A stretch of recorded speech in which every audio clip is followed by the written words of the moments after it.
The morning of April 28, 1908 began like any other on the quiet outskirts of Leaport, Indiana. A thin fog clung to the fields, softening the outlines of barns and wind-bent trees. But over the farm owned by Belle Gunness, a heavy column of dark smoke drifted into the pale sky. Neighbors noticed first, farm hands heading to work, a passerby traveling the country road. The smoke was too thick, too concentrated for a brush fire. It rose from the Gunness farmhouse itself. When locals reached the property, the house was already collapsing inward, its frame glowing red beneath the flames. The barn stood untouched, the fields silent. Only the farmhouse burned. Volunteer firefighters from Leaport arrived quickly, forming a line to control the blaze. But by the time they subdued it, the structure had been reduced to a charred skeleton. The air smelled of wet ash and scorched timber. Inside the ruins, searchers found something that would transform the quiet Indiana community into the center of one of the most disturbing investigations in American criminal history. In the basement, beneath collapsed beams and blackened flooring, a fireman uncovered the body of an adult woman, headless, lying beside the remains of 3 children, believed to be Belle's daughters, Myrtle, Lucy, and her foster child, Philip. The woman's torso was stocky, clothed in burnt fabric, but the missing head made identification impossible. Some neighbors insisted the body was Belle. Others hesitated. Belle Gunness was known for her imposing presence. Nearly 6 feet tall, broad-shouldered, powerful. The corpse seemed smaller.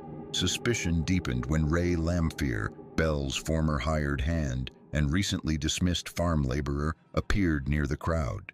Neighbors knew of the arguments between him and Belle, her accusations, his dismissal, their legal disputes. Lamphere was arrested almost immediately, charged with arson and suspected murder.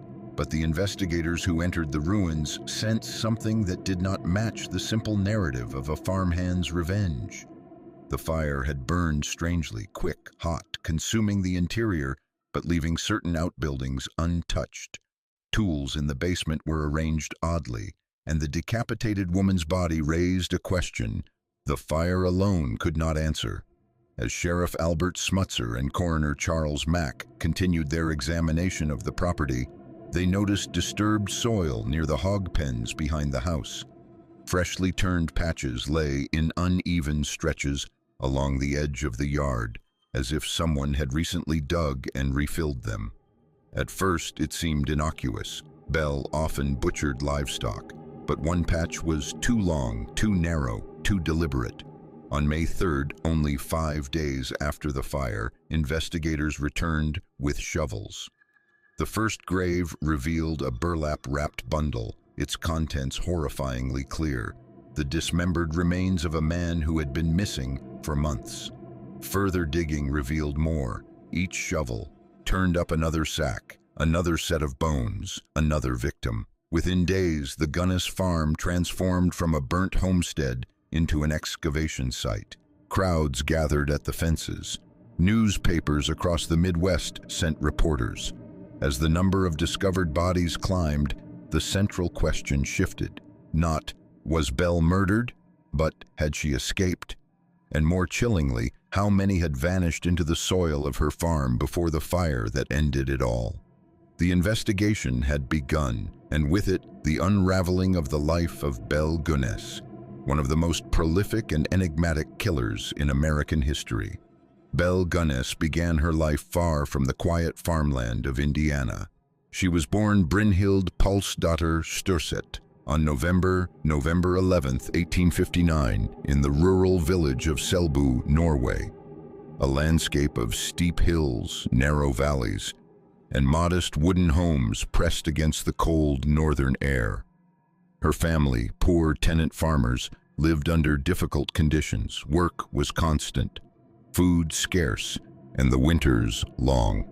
The Sturset household relied on children to assist in the fields, tending crops and livestock with the quiet endurance expected in rural Norway.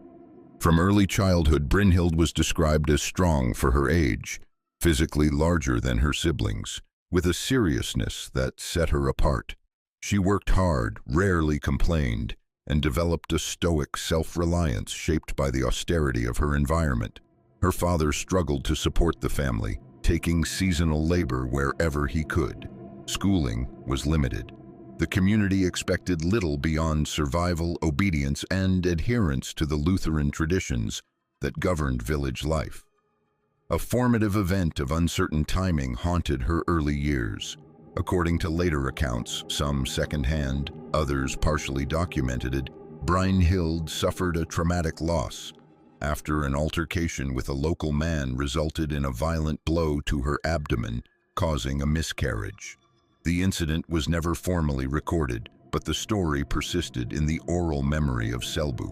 What is known with certainty is that Brynhild left Norway carrying the weight of hardship, ambition, and a desire for a life far larger than the one available to her. At age 21, she made the decision that would change her future. She boarded a ship to America. In 1881, Brynhild arrived in New York, adopting the anglicized name Belle. Like thousands of Scandinavian immigrants seeking opportunity, she traveled to Chicago, a city growing rapidly after the Great Fire of 1871. There she found work as a domestic servant, a position that offered stability but demanded physical endurance and long hours. Those who knew her described a tall, imposing woman with a reserved manner and a determination to secure a better life. Chicago in the 1880s was a city of possibility and instability. Jobs were plentiful, but wages remained low for immigrants. The factories roared, the stockyards smelled of blood and industry, and the social divide between the wealthy and the poor grew sharper every year. Belle moved through this environment quietly, steadily. She saved her wages, learned English, and observed the structures of American life with careful detachment. In 1884, she married Mads Ditlev Anton Sorensen, a fellow Norwegian immigrant. They lived in a modest Chicago home and ran a small candy shop that quickly failed. Financial stress pressed heavily on the couple. 2 infants died during their marriage, both from causes attributed to inflammation of the large intestine, a diagnosis common at the time. Investigators would later revisit these deaths with suspicion, but no conclusive evidence was ever found. Belle's life during these early Chicago years revealed elements that would later define her: resilience, calculation, and an understanding of the financial tools available to American families. She and Mads carried multiple life insurance policies, an arrangement not uncommon among working-class households seeking security. When their home later burned under mysterious circumstances, the insurance payout allowed Belle to relocate and restart her life.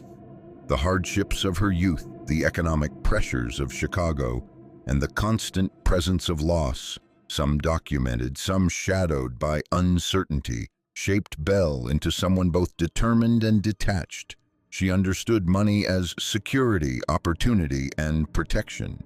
She observed how misfortune, when navigated carefully, could translate into financial stability. This quiet formation period did not yet reveal the horrors that would unfold later in Leaport, but within the contours of Belle Gunness's early life, poverty, ambition, migration, death, and financial opportunism lay the foundations of a pattern that would emerge with chilling clarity on her Indiana farm. When Belle Gunness left Chicago for the quiet farmland of Leaport, Indiana, in 1901, she carried with her more than trunks and tools.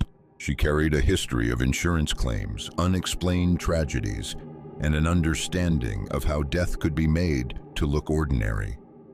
The move marked a transition from urban hardship to rural opportunity, and it was in this remote landscape, fields, hog pens, and an isolated farmhouse, that the first confirmed murders connected to her life began to take shape. Her husband, Mads Sorensen, had died in Chicago in 1900 on a day of unusual coincidence. 2 overlapping life insurance policies were both active for that single date. The official cause was reported as heart failure, possibly linked to complications of illness. Some later investigators speculated about poisoning, but there was no autopsy, and no evidence survives beyond suspicion.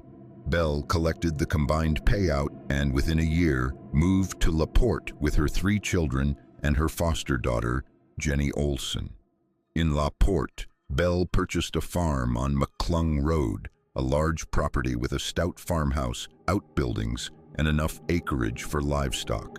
Locals described her as hard-working, physically powerful, and unusually direct. She blended into the rural community easily enough, yet something about her quiet, controlled manner left an impression. She was respected, but not warmly known. In April 1902, Belle married again, this time to Peter Gunness, a butcher and widower who brought his own daughter into the household. The marriage was short-lived and overshadowed by 2 tragedies. First, Peter's infant daughter died shortly after arriving at the farm. The death was ruled natural, though circumstances remain unclear. Then on December 8, 1902, Peter himself died after what Belle described as a kitchen accident. According to her statement, a heavy meat grinder had fallen from a high shelf and struck him on the head. Neighbors found the story strange. Peter was an experienced butcher. He handled equipment daily, and the placement of the grinder seemed unlikely. The coroner called the death suspicious, and an inquest followed, but no charges were brought. Belle appeared grief-stricken, quiet, overwhelmed by loss. The town accepted the explanation. She collected Peter's life insurance. It was shortly after Peter's death that something changed on the Gunness farm. Visitors began to notice an unusual pattern. Men arriving at the property with suitcases and hope. They came from across the Midwest, answering Belle's personal advertisements in Scandinavian-language newspapers. The ads described her as a widow with a prosperous farm seeking companionship, partnership, perhaps marriage. She encouraged suitors to bring their savings and to keep their correspondence private. The first of these men, whose disappearance was firmly documented, was John Moe, a soft-spoken Norwegian immigrant from Minnesota. He arrived in Leaport in early 1903 after corresponding with Belle for months. Neighbors saw him at the farm, observed him running errands in town, and then, suddenly, he vanished. Belle told a local banker that Moe had returned west after deciding they were not compatible. She deposited a check he had brought. There was no farewell at the train station. No letters sent home, no trace. That same year, Belle's foster daughter, Jenny Olson, age 14, disappeared as well. When neighbors asked, Belle said Jenny had been sent to school in California. An explanation that raised quiet questions but invited no challenge. Jenny was never heard from again. Meanwhile, Belle continued placing advertisements. More men arrived. Some stayed for days or weeks, seen handling tools or helping with chores around the farm. Others were glimpsed only briefly. All were said to have left for business, or returned home suddenly, or departed after disagreements. Belle's explanations were polite but vague. Leaport in those years was a quiet community. People kept to themselves. A widow receiving suitors was not unusual. What went unnoticed was the steady accumulation of trunks, tools, and belongings, items that did not appear to leave with the men who brought them. It was here, in these early disappearances, Moe, Olson, and other suitors, whose names would emerge only after the fire, that the pattern of Belle's murders began to take shape. No violence was witnessed. No suspicions reached the sheriff. The farm remained a place of work, routine, and outward respectability. But beneath the surface of the quiet Indiana soil, a secret was growing. Through 1904 and 1905, the Gunness farm became a revolving door for men seeking companionship, land, and the promise of a stable future. Belle's newspaper advertisements, as far away as Wisconsin, South Dakota, and Minnesota, portrayed her as a hard-working widow with ample acreage and a desire for a trustworthy partner.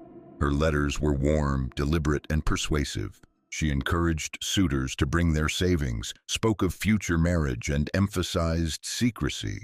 urging them not to tell anyone of their plans until they arrived in Leaport.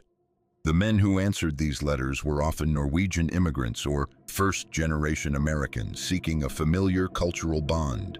Many traveled long distances carrying cash, bank drafts, or valuables, everything required to start a new life. To neighbors, Belle's sudden popularity seemed curious but not alarming. A prosperous widow on a large farm naturally attracted attention, but one by one, the men who arrived at the Gunness property disappeared without explanation. One of the earliest documented was Ole Budsberg of Iola, Wisconsin. In 1907, Budsberg withdrew his life savings from the bank before traveling to Belle's farm. He was never seen alive again. His sons wrote repeatedly to Belle asking about their father's whereabouts. She evaded their questions, claiming she had never seen him, then suggesting he had left for Chicago. Her answers contradicted each other, and the correspondence ended abruptly. Another visitor, George Anderson of Tarkio, Missouri, arrived at the farm after months of writing to Belle. According to later testimony, he spent one night in the house and was startled awake by something he could never fully explain. He left before dawn the next morning, abandoning Belle's proposal, and was the only known suitor to escape. His account, reported years later, described Belle standing over his bed in the darkness with an unreadable expression. It was the last time he ever came to Leaport. Meanwhile, Belle's household shifted. After the disappearance of her foster daughter Jenny, Belle told neighbors that Jenny had gone to Los Angeles to attend school. The explanation seemed unlikely for a rural Indiana farm family, but Belle delivered it with such firm confidence that no one questioned it further. Jenny's absence became a quiet gap in the community's memory. Throughout this period, Belle continued to expand her farm. She purchased livestock, constructed additional pens, and supervised laborers with practiced authority. She also accumulated a steady stream of financial gains, insurance payouts from previous tragedies, deposits from suitors, and cash that seemed to arrive with each new visitor who stepped onto her property. In 1906, Belle hired a new farmhand, Ray Lamphere, a drifter with a reputation for drinking but known as a reliable worker. Ray became infatuated with her, and neighbors later recalled seeing tension between them. Belle's control, Ray's jealousy. Their relationship was ambiguous and volatile, but Ray remained loyal to her, working long hours and quietly accepting her demands. During these same years, more men arrived. Henry Gerholt from Wisconsin disappeared in 1906. John H. McJunkin from Pennsylvania visited in 1906 and vanished. Olaf Svenherud from Wisconsin traveled to Leaport in 1906 and was never heard from again. Belle offered different explanations to different people. Some men left on business, some changed their minds, others returned home unexpectedly. Her accounts rarely aligned with confirmed sightings or known travel patterns. Yet because each disappearance occurred quietly, without witnesses, no immediate link formed between them. The disappearances were scattered across states, letters, and families who did not know one another. Behind the farmhouse, Belle expanded her hog pens. She raised large hogs, animals known for their capacity to consume scrap and butchering waste. No one questioned the constant movement of Belle's shovel along the soil, the fresh pits, or the fertilizer piles near the orchard. The farm was busy, productive, and always in motion. In 1907, Belle visited local stores more frequently, purchasing lye, quicklime, and large quantities of burlap. Merchants assumed she was managing typical farm tasks, preserving meat, maintaining hog enclosures, cleaning equipment. These purchases fit neatly into the rhythms of rural life. Yet beneath the soil, the true pattern, still hidden in 1907, had begun to form. Belle's first murders were not crimes of impulse, but of method, isolation, financial preparation, disappearance, burial. No gunshots, no outbursts, no neighbors awakened by screams, only silence, paperwork, and a widening field of disturbed earth at the edge of her farm. When the fire came in 1908, the truth would rise slowly from the ground, revealing how many men had walked into Belle Gunness's farmhouse with hope and never walked out.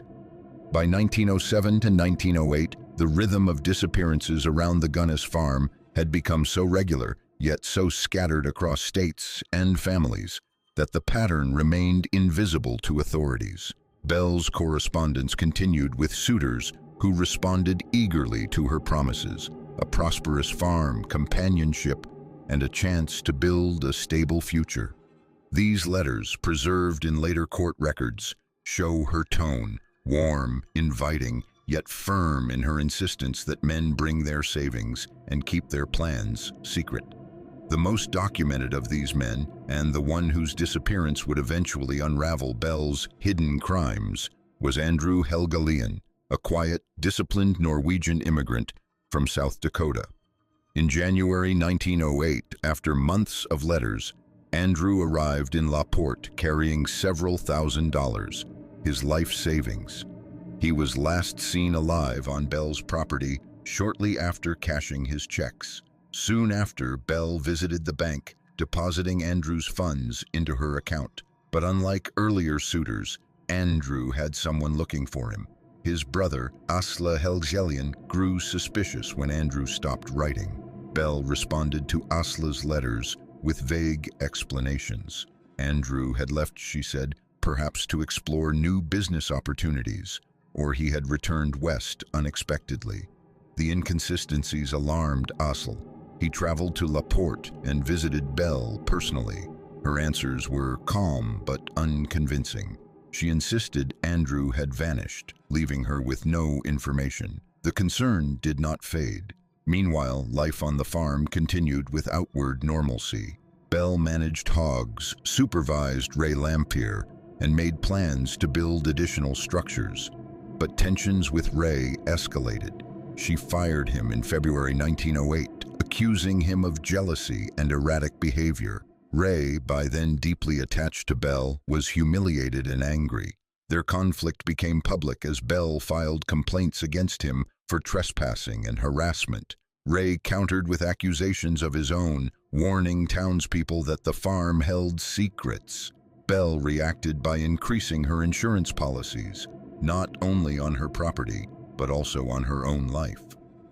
Around this time, she visited a local lawyer to draft her will, expressing fear that Ray might harm her.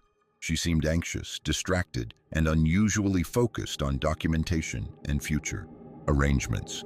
At the same time, Belle continued to receive letters from potential suitors. Among them were Olaf Lindboe, a farmer from Wisconsin, Ole Olesen from the Midwest, and several unnamed men whose correspondences were discovered later among Belle's belongings. Many came to Leaport. None were seen leaving. By early April 1908, Asle Helgelien intensified his demands for information about Andrew. He threatened to return to Leaport, insisting Belle provide clarity.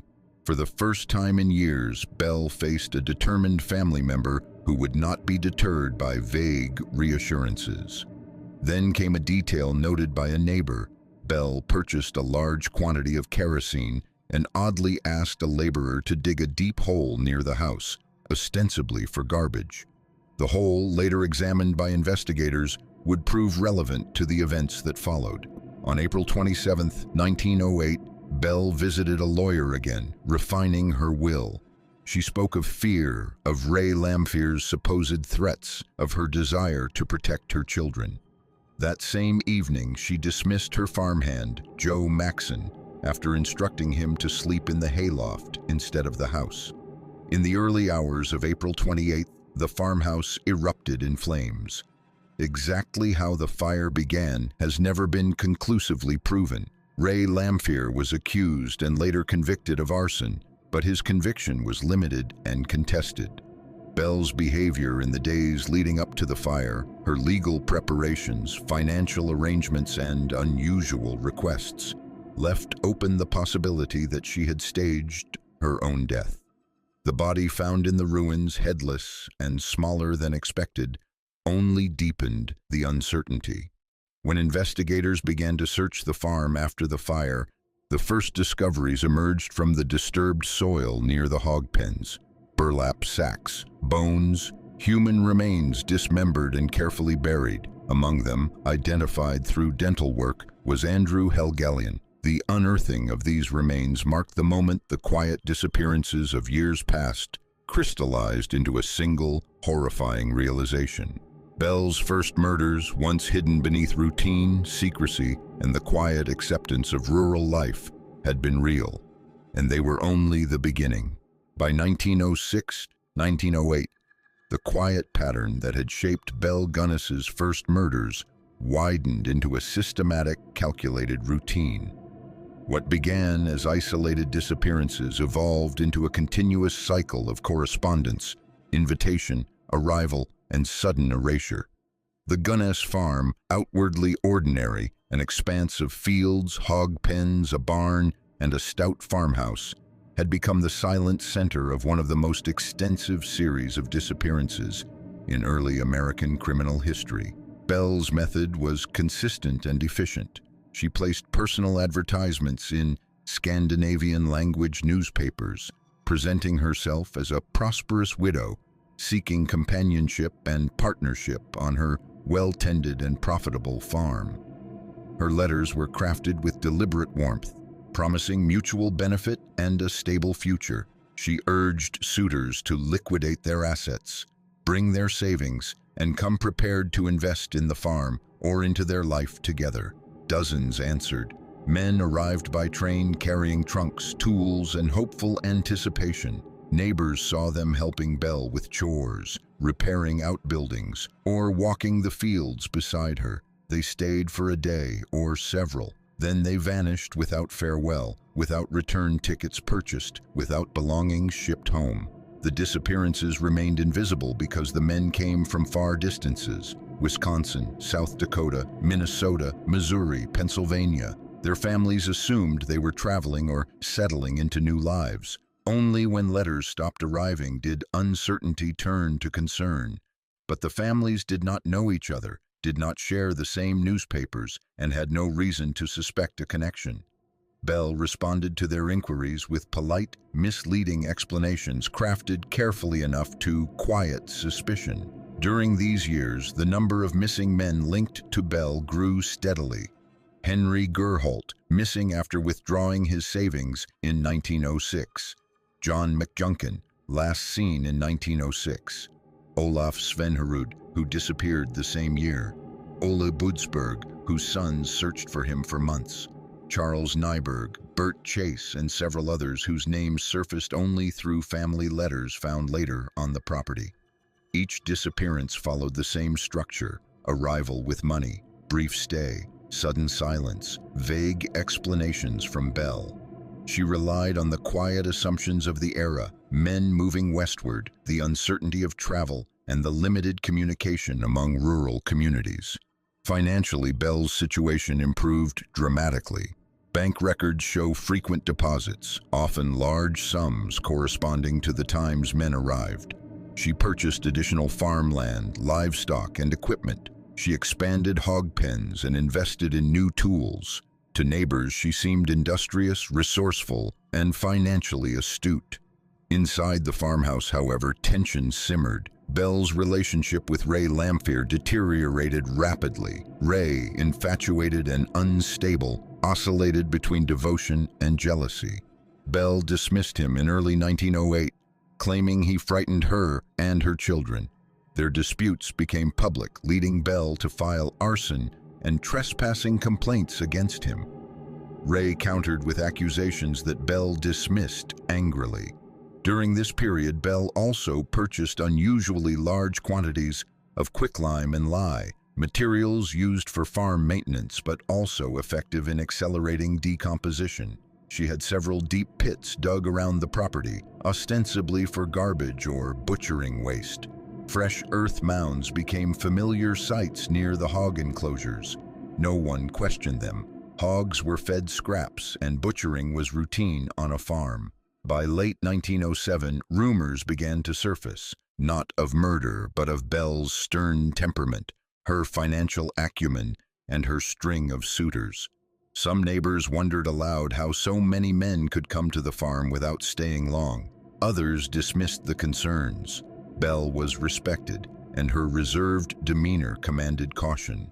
People kept to themselves. It was the disappearance of Andrew Helgelien, however, that marked the quiet turning point. His brother Asla's persistence was unlike anything Belle had confronted before. His refusal to accept vague answers, his return to Leaport, and his increasing determination placed pressure on Belle that did not dissipate with time. By April 1908, Belle seemed unsettled. She drafted her will, increased insurance policies, dismissed workers, and expressed fears of Ray Lamphere to neighbors, lawyers, and storekeepers alike. Whether those fears were genuine or strategic remains unknown. But what is certain is that the phase of silent, unnoticed escalation was nearing its end. The soil behind the hog pens now held layers of evidence: burlap, bones, personal items, and secrets bound by the silence of solitary crimes. The fire that would expose all of it was only days away. By early 1908, the Gunness farm had become a self-contained world of secrets. The outward life of the property remained steady. Hogs fed at dawn, smoke curling from the kitchen chimney, Belle overseeing workers with her characteristic firmness. Yet beneath the surface, tension grew. Belle's routine of receiving suitors, handling their finances, and offering vague explanations for their departures was beginning to strain under the persistence of one man, Asl Helgelien. Asla's letters, sharper and more insistent than those of other families, pressed Belle for details she could not easily deflect.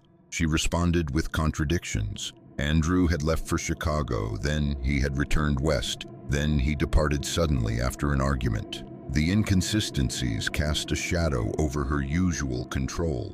Neighbors noted that Belle seemed distracted, more abrupt in her dealings, her composure punctured by moments of unusual agitation. Meanwhile, Belle continued to receive suitors even as the pressure mounted. Olaf Lindboe, a Wisconsin farmer, corresponded with her in early 1908. He told relatives he planned to invest in her farm. He arrived in Leaport and vanished soon afterward. Another man, Ole Olesen, is believed to have visited around the same period. He too disappeared without trace. But these men left no immediate searchers behind. Their families assumed they had traveled onward, settled elsewhere, or simply drifted out of contact, a common occurrence in an era of uncertain communication. To the community of Leaport, Belle still played the role of a capable widow managing a demanding property. Yet subtle details began to trouble observers. She purchased unusual quantities of kerosene, quicklime, and burlap sacks. She asked a laborer to dig a deep trench near the farmhouse, too large for refuse, too deep for typical farm needs. When questioned casually, she replied it was for rubbish, her tone cutting short any further inquiry. The household itself was shrinking. With Jenny Olsen gone, Belle tended only to her 3 remaining children, Myrtle, Lucy, and Philip. She mentioned Jenny only briefly, repeating the claim that she had gone to California for schooling. Though some neighbors found the story implausible, Belle's controlled manner discouraged further questions. The relationship with Ray Lamphere deteriorated rapidly. Ray's jealousy, once limited to sullen remarks, escalated into public conflict. He accused Belle of deceit. She accused him of threats. Belle dismissed him from employment in February and sought to have him declared mentally unfit. Ray, in turn, hinted darkly that Belle's farm was not what it seemed.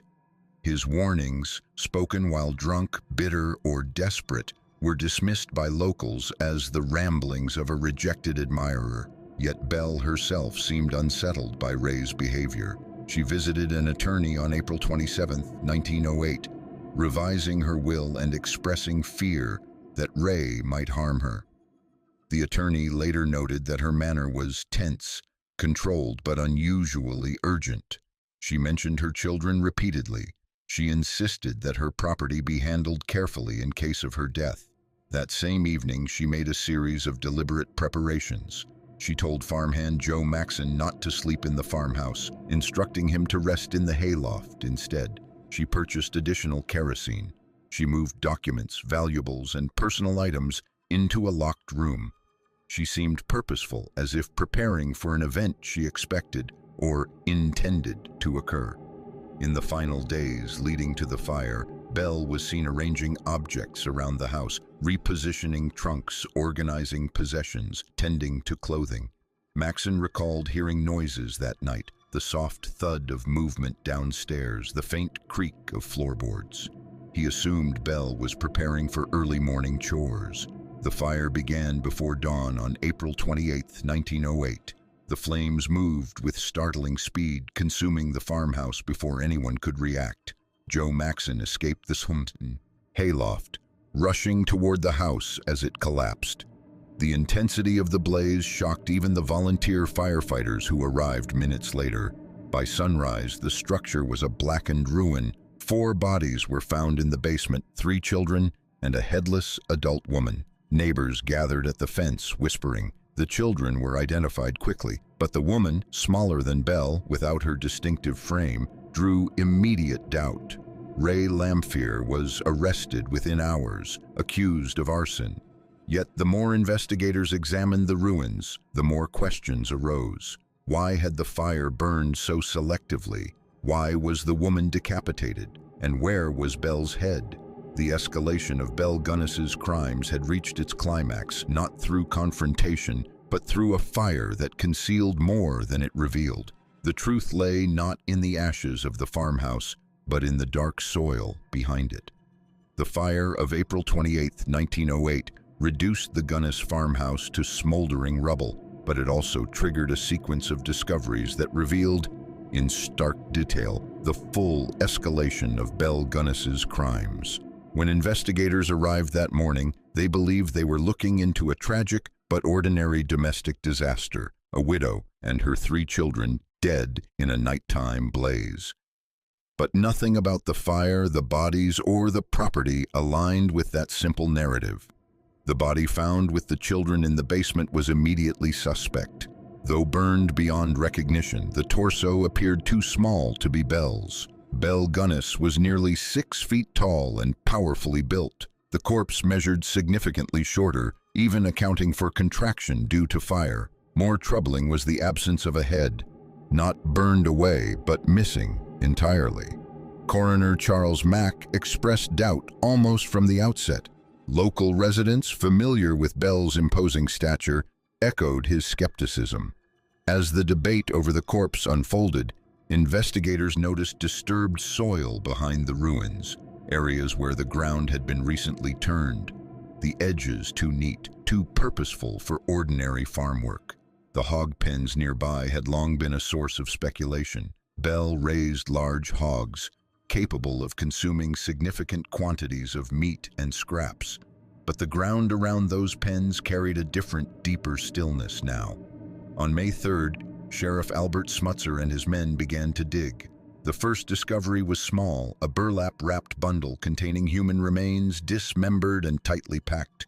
The bones belonged to an adult male. Then another bundle emerged, and another. Word spread quickly, and soon crowds gathered, climbing fences, filling the dusty road, watching in stunned silence as the earth of the Gunness farm yielded its secrets. Within days, investigators uncovered multiple bodies in varying states of decomposition. Some were mere skeletal fragments, others retained enough structure to suggest recent death. Among the remains were those of Jenny Olson, Belle's missing foster daughter. The explanation Belle had long given, that Jenny had left for school in California, dissolved instantly. Jenny's bones told a different story. She had died on the farm years earlier. Investigators also uncovered the body of Andrew Helgelin, identified by dental work. His discovery confirmed what his brother Asla had feared and what Belle had tried repeatedly to conceal.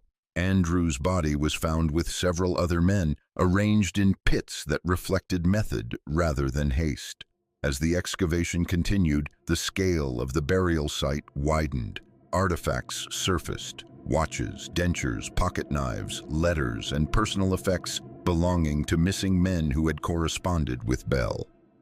The list of identified victims grew to include Ole Boodsberg of Wisconsin, Olaf Svenerud, Henry Gerholt, John McJunkin, and several other men whose identities could not be confirmed due to decomposition. Newspapers across the country reported daily on the Leaport horror, the Indiana Bluebeard, and eventually Lady Bluebeard.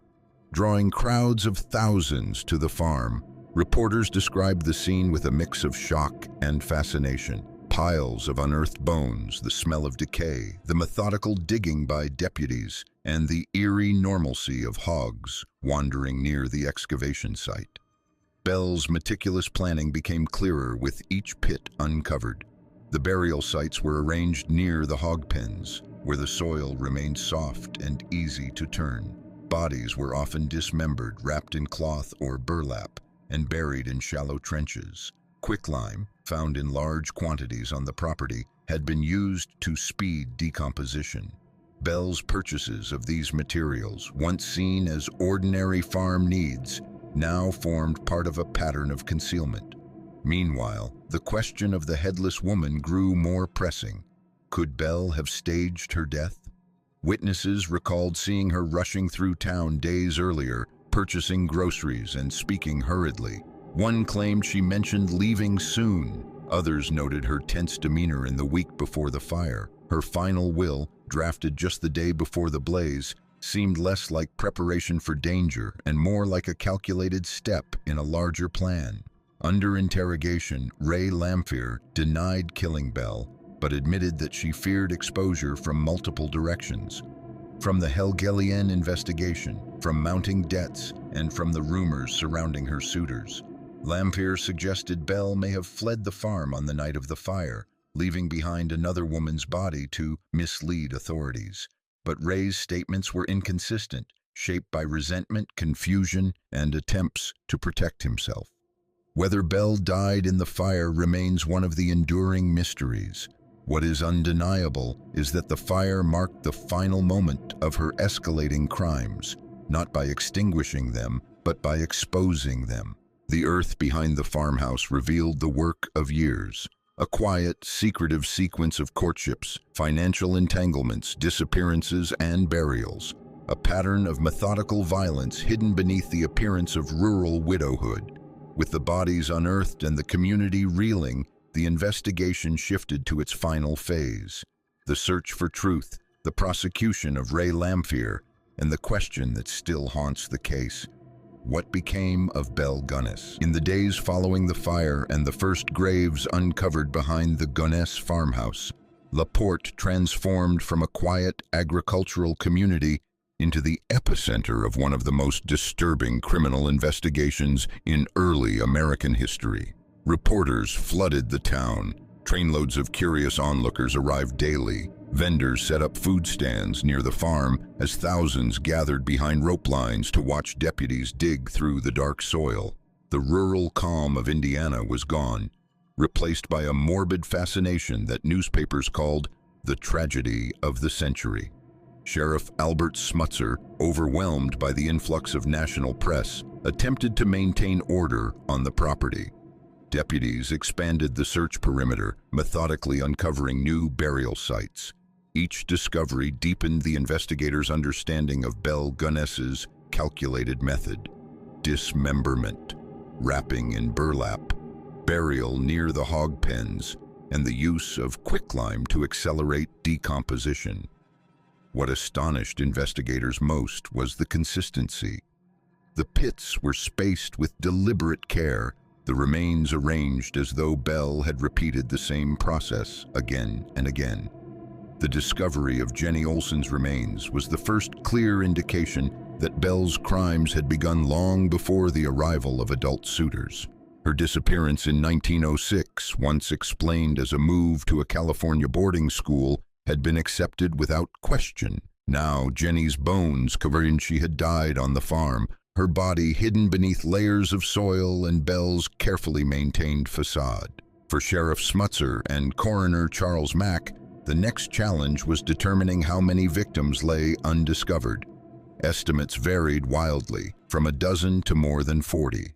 Some graves held single bodies, others contained multiple sets of remains. Many bones were fragmentary, some too degraded for identification.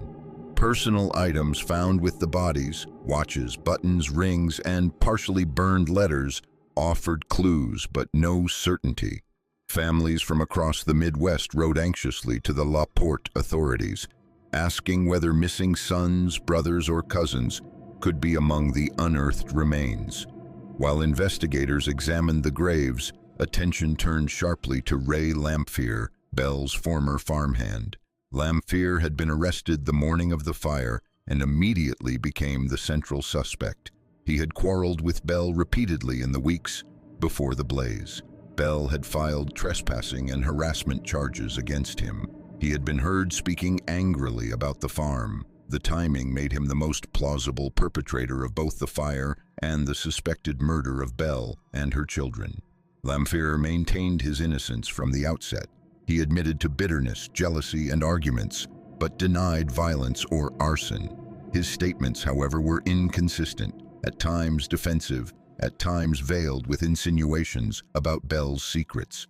Villagers who once dismissed Ray's ramblings now wondered if his remarks had been warnings rather than ravings. The prosecution built its case on circumstantial evidence. Ray's dismissal from the farm, his anger toward Belle, his presence near the property, and Belle's recent efforts to paint him as a threat. But as the graves multiplied, some investigators began to question the original assumption that the fire had been an act of revenge. Key inconsistencies emerged. The body identified as Belle lacked her distinctive size. The head was missing, not burned away, but absent. Belle had drafted her will the day before the fire. She had purchased an unusual amount of kerosene shortly beforehand. She had dismissed farmhand Joe Maxon from the house the night of the blaze. She had expressed fear of Ray in a way that seemed almost rehearsed. The possibility that Belle had staged her own death, substituting another woman's body, took hold among both law enforcement and the public. Detectives examined missing person reports from Chicago and nearby towns, searching for a woman whose disappearance matched the fire's timeline. No definitive match was ever found. As investigators dug deeper, fragments of Belle's correspondence with suitors were recovered from her burned house and surviving chests. Letters revealed explicit instructions: bring all your money, do not tell relatives, come prepared to stay. This paper trail connected the burial pits behind the farmhouse to families across multiple states. Meanwhile, the community of Leaport found itself facing a grim truth. The quiet widow many had respected was no longer merely the victim of a suspicious fire. She was now the primary architect of the horrors beneath the soil. But to prosecute the case, authorities needed clarity about the fire, the identity of the headless woman, and Ray Lamphere's true role. The investigation, once focused on a single night's tragedy, had widened into a historical reckoning. With Ray now at the center of legal proceedings, he insisted were rooted in lies Belle had crafted before she vanished into the smoke. As deputies continued to unearth bodies from the soft, dark earth behind the Gunness farmhouse, the center of attention shifted to the courtroom of Leaport County, where Ray Lamphere awaited trial. His arrest on the morning of the fire had been swift, almost reflexive. A familiar face, a known adversary of Belle, and a man whose temper and jealousy had made him an easy suspect. But the deeper investigators dug into the farm's hidden graves, the more the case against Ray seemed to distort beneath the weight of Belle's own actions. The central charge initially aimed at Ray was arson. The death of Belle and her 3 children transformed it into a potential capital case. But the identification of the headless woman found in the ruins remained unsettled. Coroner Charles Mack, after examining the remains, noted the discrepancy between Belle's known size and the dimensions of the burned body. Belle, known for her imposing height and strength, could hardly be reconciled with the smaller frame found in the ashes. The missing head remained the most troubling detail. Burn patterns inside the farmhouse indicated that high temperatures had collapsed structural beams, but not to the degree that a skull would vanish entirely. Investigators considered, quietly, then aloud, the possibility that the body had been placed deliberately and that Belle herself had fled. Ray's defense seized upon this ambiguity. If Belle had staged her own death, then the fire could not be attributed to Ray. But the prosecution countered with Belle's documented fear of him, her previous complaints to law enforcement, and his erratic behavior. They argued Ray had motive, opportunity, and temperament. While the legal battle formed its path, the excavation at the farm continued with grim consistency. Dozens of reporters documented the process daily, their articles varying from sober chronology to sensational conjecture. The site had become a public spectacle. Crowds lined the fences each morning. Some arrived before dawn to secure a vantage point, watching as deputies lifted burlap-wrapped remains from shallow graves. The total number of identified victims grew slowly. Some bodies were found intact enough to match dental records or personal items. Others were reduced to fragments impossible to identify. In total, at least a dozen bodies were recovered. Contemporary estimates ranged from 14 to more than 40, though only those with strong evidence could be formally confirmed. Among the items recovered, watches engraved with initials, pocketbooks, pieces of clothing, a man's coat with a stitched Scandinavian name, love letters Belle had exchanged with suitors, bank receipts connected to missing men. These discoveries drastically reframed the investigation. The prosecution of Ray was no longer simply about arson. It existed within the context of a far broader criminal pattern. Belle was now understood as the architect of multiple disappearances, and Ray's trial became entangled with the unraveling of her crimes.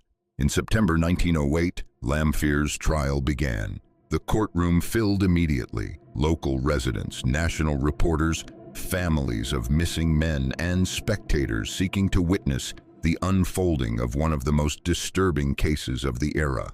Prosecutors presented Ray as a jealous, unstable former lover driven to destructive rage. They introduced testimony about his arguments with Belle, his threats, and his presence near the farm. Ray's defense argued the opposite, that Belle had planned the fire herself.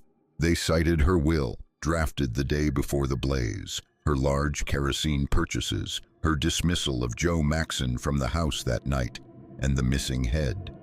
They pointed to her long history of financial gain through tragedy and the newly uncovered graves. Ultimately, the jury did not convict Ray of murder. The evidence linking him to Belle's death was too uncertain, and the identity of the headless woman too unresolved. Instead, he was found guilty of arson, a charge that carried a significant but not capital sentence. He was sent to the Indiana State Prison. In prison, Ray became increasingly ill. During his final months, he spoke frequently with Reverend E. Salveson, revealing details that complicated the narrative further. Ray claimed Belle had planned the fire, killed the woman whose body was found, and fled the farm with hired assistants. While his statements varied in detail and were never corroborated fully, they deepened the enduring uncertainty about Belle's fate. Back in Leaport, investigators focused on cataloging the recovered remains, matching belongings to missing person reports, and documenting the systematic nature of Belle's crimes. The farm, once a place of quiet work, became a grim archive of evidence, a place where lives had ended silently, efficiently, and without witness. The investigation was no longer about a single fire or a lone suspect. It had become a reckoning with the legacy of a woman who had used isolation, secrecy, and the vulnerabilities of the era to construct a facade strong enough to conceal one of the most extensive series of murders in American history. The months after Ray Lamphere's conviction were marked by an intense effort to bring clarity to a case that resisted resolution at every turn. The Gunness farm, once a functioning homestead, had become a forensic landscape. Investigators sifted through ashes, examined recovered letters, cataloged bones, and attempted to match the remains with the long list of missing men whose families had come forward after reading the headlines. The full scale of Belle Gunness's crimes began to take shape not from a single discovery, but from the accumulation of consistent details. Bank withdrawals aligned with men's arrivals, letters urging secrecy, quicklime purchases, freshly dug soil, and personal items recovered near the pits. Sheriff Albert Smutzer oversaw the continuing excavation, though by late 1908, the ground had yielded most of what it would give. The number of confirmed victims remained uncertain. Some bodies were so fragmented that identification was impossible. Early press reports, carried away by sensationalism, speculated that the death toll could reach 50 or more. Historian consensus places the number at least a dozen, with estimates ranging higher based on circumstantial evidence. What remained clear, however, was that Belle Gunness had orchestrated a methodical pattern of murder across several years. After Ray's imprisonment, public focus shifted to the question that investigators could not answer: was Belle dead or alive? The body found in the farmhouse ruins continued to divide opinion. Leaport physicians disagreed about its identity. Some believed fire shrinkage could account for the size difference. Others argued the discrepancy was too large. Belle's distinctive dental records were never conclusively matched. The missing head, never recovered, left the most troubling gap. More than once, people across the Midwest reported sightings of a tall, strong Norwegian woman traveling under different names. None of these sightings were confirmed, but they kept the speculation alive. Newspaper columnists debated whether Belle had vanished into the anonymity of early 20th century America, aided by her understanding of insurance, property law, and cash transactions. Theories flourished, but evidence remained elusive. Inside prison walls, Ray Lamphere grew ill. His health declined rapidly, and by December 1909, he was near death. In his final weeks, he requested to speak with Reverend E. Salveson, the minister who had visited him regularly. The conversations between Ray and the Reverend became the source of the most debated testimony in the entire investigation. According to Salveson, Ray admitted the following shortly before his death: Belle had not died in the fire. She had staged the event deliberately. Ray claimed Belle had chloroformed the unidentified woman, murdered her, and placed her body in the basement to mislead authorities. Belle then allegedly set the fire with Ray's knowledge, though he denied assisting directly. Afterward, Ray said Belle fled the farm, disappearing into the countryside with hired help. These statements, recorded by the minister, were never independently verified. Ray had reasons to shift blame, reasons to seek redemption, reasons to cloud the truth. Investigators treated his confession with caution, but the inconsistencies in the physical evidence made his words difficult to dismiss entirely. Meanwhile, the Gunness farm transitioned from crime scene to historical curiosity. Portions of the land were eventually sold. Some of the recovered artifacts were preserved by the Leaport County Historical Society. Visitors came for years afterward, walking the edges of what had once been pits, barns, and hog pens, imagining the silent routine that had concealed so many deaths. For the families of Belle's victims, the aftermath was one of partial closure. They knew the fate of their missing relatives. They saw the unearthed remains, the evidence of dismemberment, the letters Belle had written, but the absence of a final answer about Belle's own fate left a shadow over their grief. The mastermind of the crimes remained, in the most literal sense, unaccounted for. By 1910, the criminal investigation was formally closed. No further charges could be brought. There was no body to bury with certainty, no grave to mark Belle's end. The case entered the realm of unresolved American history, thoroughly documented, widely analyzed, but eternally incomplete. Ray Lamphere died in prison on December 30th, 1909, taking with him whatever certainty might have existed about the truth of the fire. The Gunness farm returned to silence. For investigators, the conclusion was both final and unfinished, a rare moment when a case could be fully exposed, yet never definitively closed, because at its center stood a woman who may have died in the flames, or may have walked away from them into the untraceable anonymity she had prepared so carefully. The legal conclusion of the Gunness case unfolded not through the trial of Belle herself, whose fate remained unresolved, but through the courtroom scrutiny directed at Ray Lamphere, the only living figure tied directly to the fire and its aftermath. His trial, held in November 1908, became the formal stage upon which the state attempted to impose structure on a case that defied certainty. Lamphere faced two major accusations: arson for allegedly setting the blaze that destroyed the Gunness farmhouse, and murder for causing the deaths of Belle and her 3 children.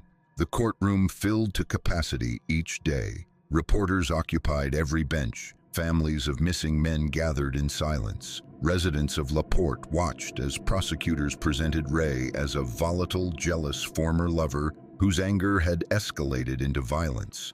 They introduced Belle's earlier complaints to authorities, trespassing, threats, harassment, and positioned her legal preparations in the final days as evidence that she feared him.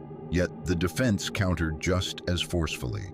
They argued the foundational uncertainty of the case. The body found in the basement could not be conclusively identified as Belle. They emphasized the inconsistencies in the remains, the missing head, and Belle's behavior immediately before the fire, drafting her will, purchasing kerosene, dismissing her farmhand from the house. They suggested that Belle, facing financial strain and pressure from the Hegelian investigation, may have orchestrated the blaze herself. The jury listened to conflicting narratives, one portraying Ray as the aggressor, the other suggesting that Belle had engineered her disappearance with cold precision. In the end, the evidence for murder was insufficient. The jury acquitted Ray Lamphere of murder, but they convicted him of arson, concluding that he had played some role, direct or indirect, in the fire that destroyed the farmhouse. The verdict carried a prison sentence rather than the death penalty. Ray was transported to the Indiana State Prison in Michigan City, where he remained until his health collapsed the following year. Ray's death on December 30th, 1909, brought no further clarity. His final conversations with Reverend E. Salveson, offering claims that Belle had staged her own death and fled, entered the historical record as disputed testimony, neither fully credible nor easily dismissed. They left the case suspended between fact and unresolved possibility. With Ray's passing, the legal proceedings ended. There would be no trial for Belle, no sentencing, and no formal accounting for the many deaths linked to her farm. The court closed the file without a primary defendant, leaving the community to grapple with the unsettling truth that the central figure of the case had vanished into smoke, uncertainty, or both. The story of Belle Gunness now rested not in the courtroom, but in the memory of Leaport, in the evidence preserved by investigators, and in the unanswered question that defined the entire case. After the formal close of the legal proceedings, the case of Belle Gunness shifted from an active investigation into a historical enigma. Without a confirmed body, without a confession, and without a trial, Belle's story existed in a liminal space, half documented, half unresolved. The facts were clear. The farm contained multiple graves. Her letters lured men to Leaport, and her financial gains aligned with their disappearances. But the question of her death remained unanswered. Authorities made several attempts to identify the headless woman found in the basement. Clothing remnants, dental characteristics, and skeletal measurements all suggested the body did not match Belle's known stature. Some investigators proposed that Belle had murdered a woman of similar age, used her as a surrogate corpse, and escaped into anonymity. Others argued that fire shrinkage and damage obscured accurate identification, leaving the possibility that the corpse was indeed Belle. Sightings surfaced for years afterward. Travelers in the Midwest reported encountering tall Norwegian women resembling her. One account from Mississippi described a woman running a small inn who allegedly matched Belle's appearance. None of the reports were confirmed, and no verifiable evidence ever linked Belle to a life beyond Leaport. For the families of her victims, closure came only in fragments. Some recovered belongings, some identified remains, and others received only official acknowledgement that their missing relatives had likely fallen victim to Belle's pattern. The uncertainty surrounding Belle's own fate compounded their grief. Justice, in the traditional sense, was impossible in a case where the primary suspect had disappeared. The farm itself, once a scene of rural labor, became a landmark of tragedy. Portions of the land were eventually sold, the remaining structures repurposed or removed. But the site lingered in public memory. Local archives preserved artifacts, rusted tools, fragments of letters, watches retrieved from graves. The Lamphere County Historical Society created exhibits documenting the case, ensuring that the story of what happened there would not fade. In the broader history of American crime, Belle Gunness remains singular. She was neither tried nor sentenced. Her crimes unfolded in secrecy during a time when forensic science was limited and communication between distant communities was slow. She exploited these gaps with precision. The result was a series of murders hidden in plain sight, revealed only by the fire that consumed her home. Whether Belle died that night or escaped into the anonymity of early 20th century America remains one of the country's enduring criminal mysteries. Her story ends not with a definitive conclusion, but with a void. A case closed but not solved, a legacy defined by silence, soil, and unanswered questions.